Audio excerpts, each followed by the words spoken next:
Problem number 4 focuses on functions in geometry.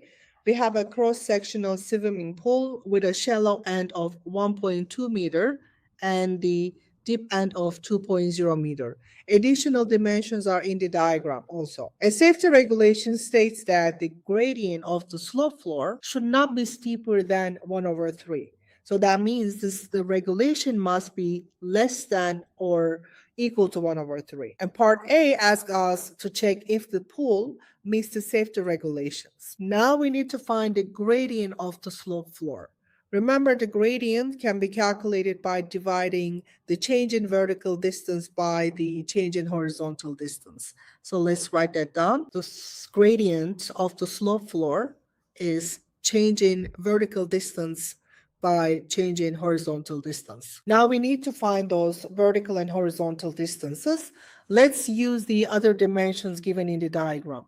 If we draw a vertical line 2 meters to the top from the bottom of the slope floor to the top line, the height of this vertical line is same as the height of the deep end, which is 2. And if we draw the second vertical line here, and we know that this has the same height as the shallow end, which is 1.2. And if we draw a horizontal line between these two vertical lines, we can measure the horizontal distance by subtracting the 3 and 1.8 from the 7.5.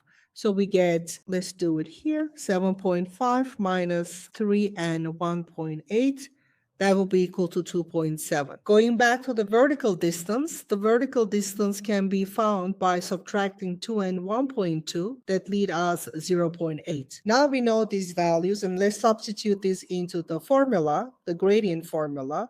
We have 0.8 divided by 2.7, and using the calculator, we get 0.296. Now we're going to compare that with the 1/3, but let's write the 1/3 as a decimal. Now we know these values, and let's compare. 0.296 is less than 0.333. So we can say, therefore, the safety regulation satisfies. Part B, the problem states that the time to fill the pool is inversely proportional to the water flow rate.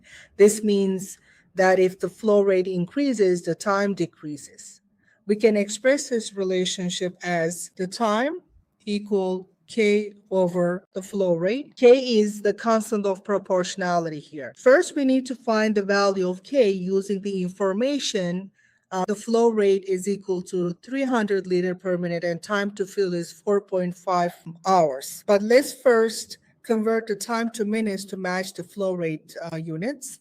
4.5 hours, it's equivalent to how many minutes? That's what we're trying to find here. If I multiply 4.5 with 60 minutes per hour, we get 270 minutes. Now the time is 270 minutes and the K over the flow rate is 300. And from here we can solve for K. It will be equal to 81,000.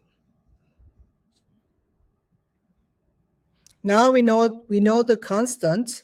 Now applying to the inverse proportionality to find the time, now substituting the K value, and the flow rate is equal to 170 liters per meter, and that will be equal to 476.47 minutes. We're going to convert this back to hours and minutes. So let's take the number and divide by the 60 minutes per hour, and we get 7.94 hours. Let's convert the 94.94 hours to minutes, and we get, so that means it will take 7 hours, 56 minutes to fill the pool. And that concludes this video. Thanks for watching.